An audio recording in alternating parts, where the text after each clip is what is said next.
let's talk about the abuse of pap. So if you're African or maybe part of the African diaspora, you know what I'm talking about. Maybe in your community you call it sadza. Maybe if you're from Uganda, you call it ugali. Maybe uputu. Venda call it wusha. But everyone has somewhat of a different take and different experience with this dish. And somewhat maybe on social media, I've also seen different people have different takes on this dish. I remember I saw this lady who added olive oil to her pap. Somebody else added like green peppers to her pap also. And it was just very, very interesting and very unique to also get to experience. But at the end of the day, many people, when they watch these videos, they respond, they're very upset. And they say, like, how could you do this? How could you do such a thing to this pap? But at the same time, right, I sort of question how many people have been displaced, maybe due to conflict, politics, or maybe other historical factors.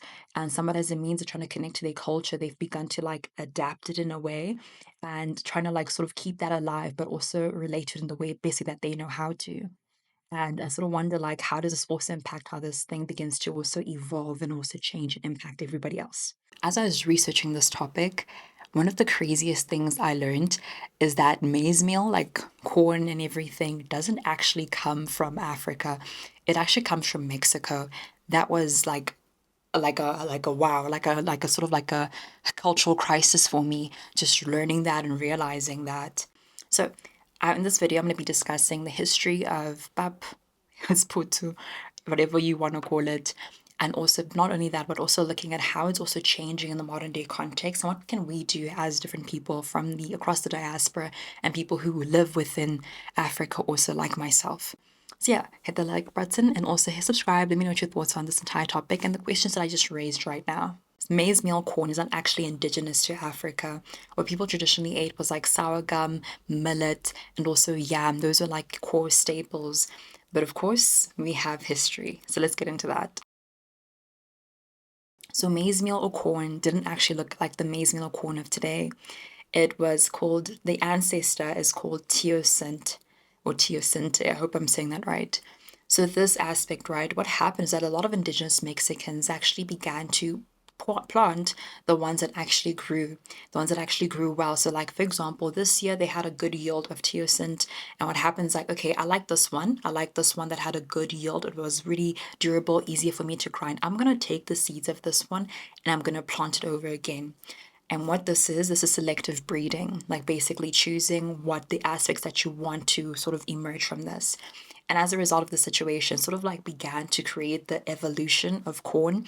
And with maize, one of the biggest aspects of maize is that it's really shocked a lot of scientists because many people think that evolution sort of like takes place over years and years and years and decades and centuries, for example. But with maize meal, it was so surprising because this evolution sort of like happened like all at once with the actions of these indigenous Mexican farmers. So as a result, that was one of the biggest things that happened there within Mexico.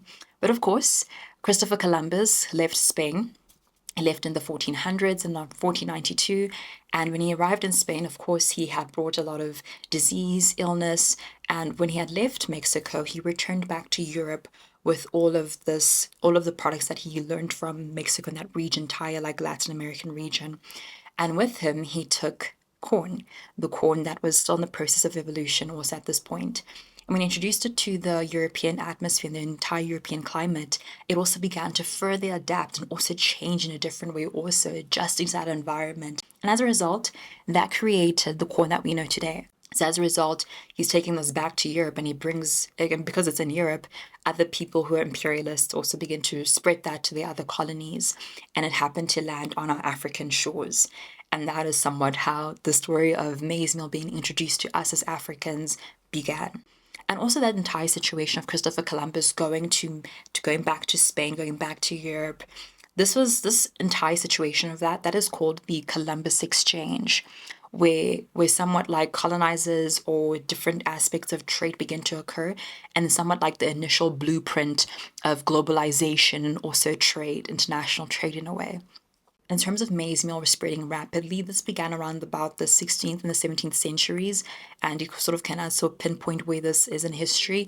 A lot of slavery, a lot of different people being exposed to these settlers on top of that. And in this time period, it was also because it was so cheap to like also create they had like a lot of calories in it, and it had higher yields in comparison to aspects like sorghum or millet. It began to just spread and sort of take over a lot of the indigenous food that many Africans had actually consumed and ate. So as a result, this began to grow in popularity, and different people had different takes on it. Even different communities like South African Afrikaners also began to have their own spin and their own experience relating to this food. So the next question that obviously follows is, should we stop people from abusing and misusing pap, sadza, uputu, wulsha, right? That is interesting, right? But I think if you think about the history of all people who are African and maybe part of the African diaspora, we've experienced like colonization, legacies of apartheid, poverty, political instability, and many people as a result have been spread around the world and also exposed to different types of cultures and experiences, even here in South Africa, right? Some people don't really have that same connection to their identities historically as it was. So as a result, many people still, even with those histories and those legacies existing, people still try and feel connected to their culture. People are still trying to feel somewhat a semblance of community. And someone just saying like, stop abusing this dish, right? I think it's people trying to create different twists on this experience. And I remember, right, I was watching this video of these people who were having lobola negotiations in their complex. People were like, what? This is nonsense. This is bad. This is atrocious. This is horrible. Don't do this. Not a real African, right? But the thing is, people have had, especially in South Africa, right? People have been displaced from their indigenous communities. People have been spread all around the world and spread all around South Africa. And also, having access to property in such a sense requires monetary value, monetary wealth. Not everyone has that. So as a result, people still feel this tie to their culture, but aren't able to directly access it. So as a result, right, you're just saying like, no, don't practice this thing because you're not a true person to this community. I think maybe, I don't know, I think that's up for debate because it also sort of like opens up the gateway to everyone just sort of claiming this identity. You can discuss that later on. But with that being said, right, you see how everyone just hungers for connecting to their culture.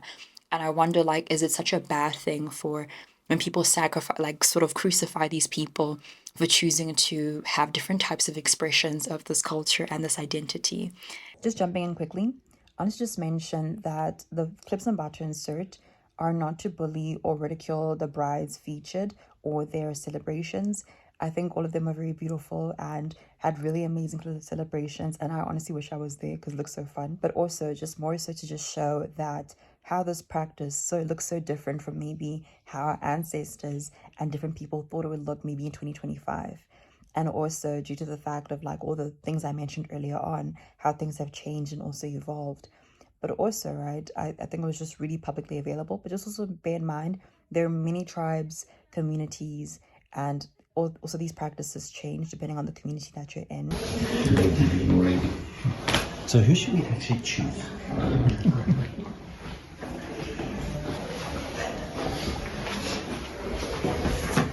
You only have one chance. Only one chance. Only one chance. With this thing, right, when people like are saying that people are botching pap and messing pap up, right? People are also trying their best to also connect to this identity and also somewhat look at the context that they're also living within. And I sort of think about like even with indigenous law, like customary law, right, or African law, those sort of values that guide us as African people are a living experience. They live and exist within us at all times. And some would also begin to adapt to the context that we're in at all times. Like the example I gave you with the lobola and the complex, that is an experience of living law also beginning to adapt to the circumstance that people are in.